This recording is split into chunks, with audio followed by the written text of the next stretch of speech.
Здравейте, хора! Мухата, докато бръмчава, и казвам на пчелата бръзз.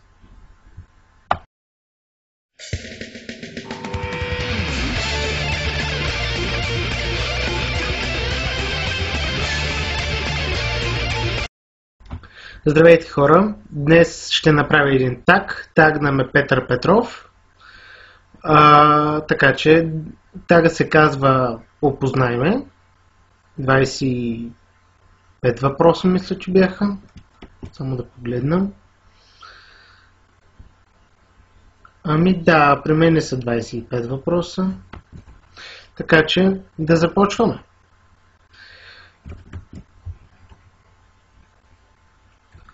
Първи въпрос.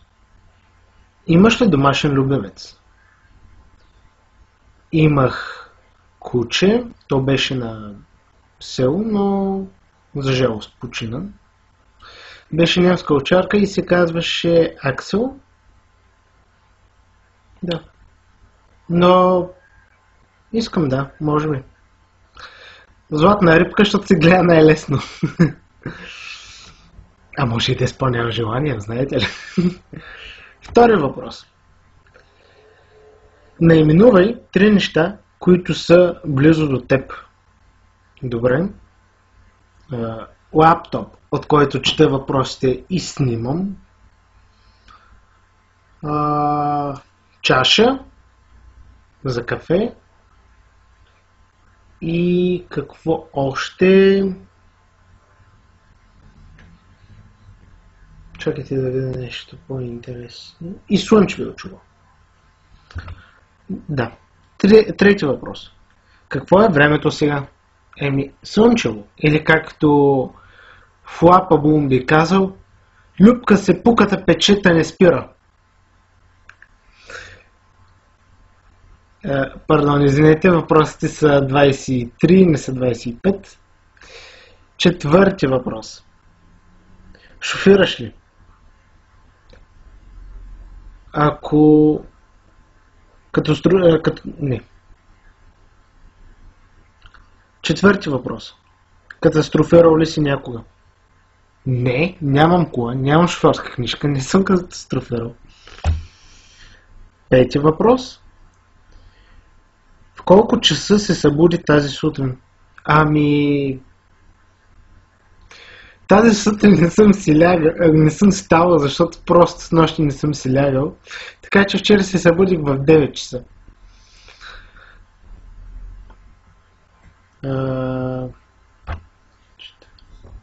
Шести въпрос. Кога се къпа последно? Снощи, защото излизах, след което, докато се прибера, вече бях загрял от всякъде и влязах да се изкъпя. Седми въпрос. Кой филм гледа последно? Последно гледах, само да се сетя, последния епизод на Революция Z и финала, разбира се, на сериала. Вчера мисля, че го гледах. Да, вчера го гледах. Ако не сте, гледайте го, ще ви хареса. Осми въпрос. Какъв е последният ти SMS? Последният ми SMS е от Global да си платя сметката. Или ако съм го направил, ми благодарят. Но... да, платил съм я. Добре. Девети въпрос. Какъв е рингтонът ти? Най-обикновен на Sony. Десети въпрос.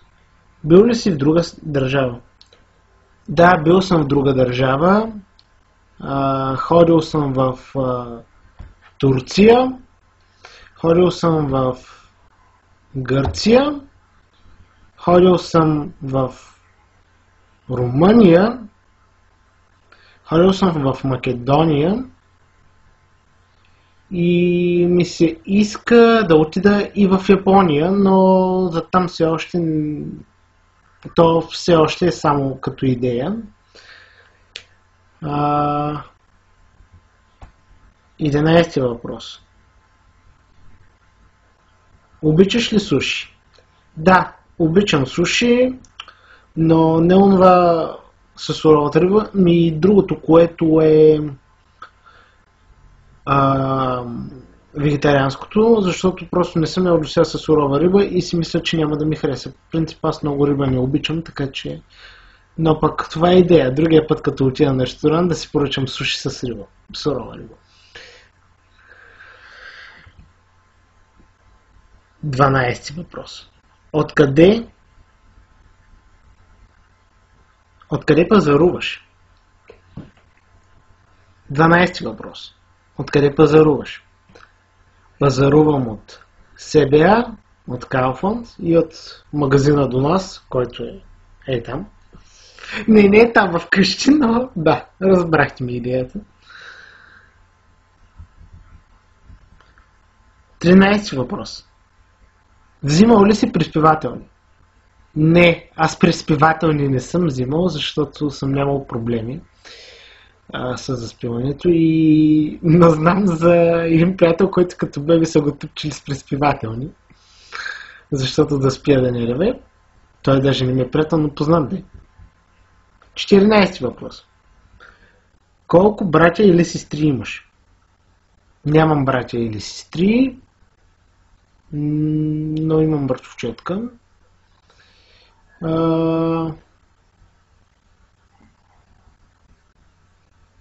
Имам и доведена сестра.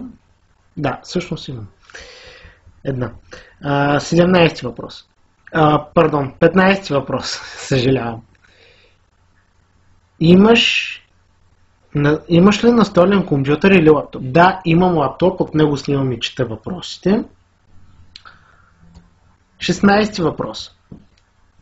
На колко години ще станеш на следващия си рожден ден? Роден съм на 12 януари и на следващия си рожден ден ще стана на 20 години. 17 въпрос. Носиш ли очила или лещи?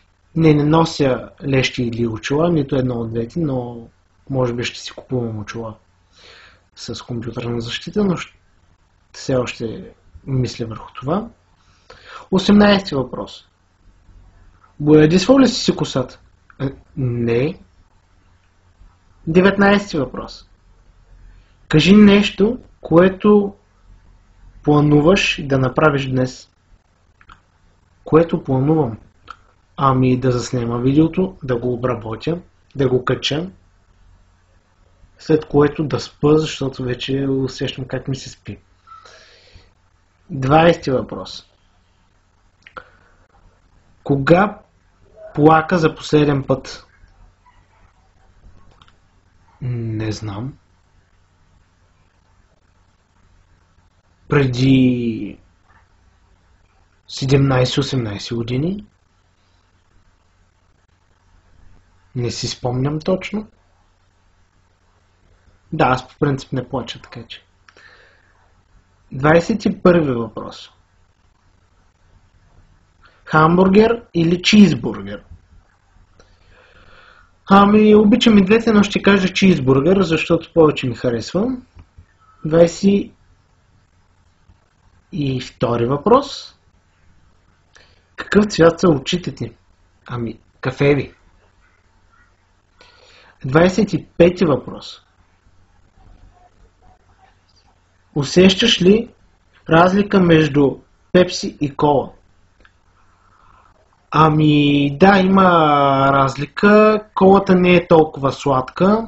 Пепсито е по-сладка от колата и както може би знаете, в пепсито няма кофеин, а в колата има.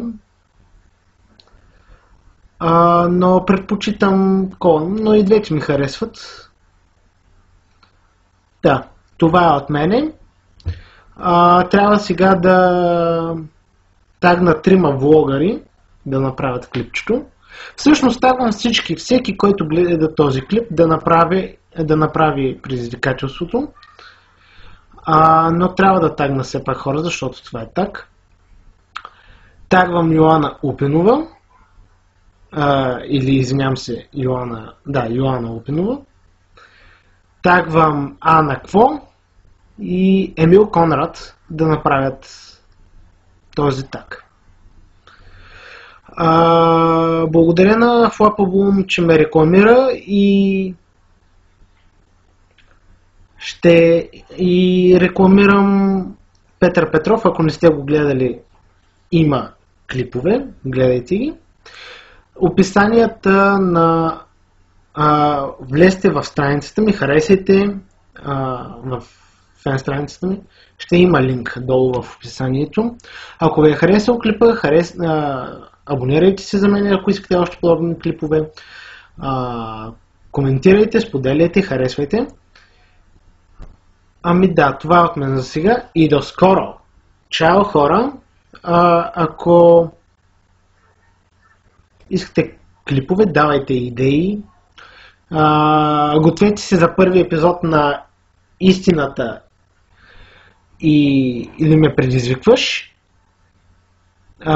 Можете да ми изпращате вашите предизвикателства и въпроси долу като коментари или на лично съобщение, както искате.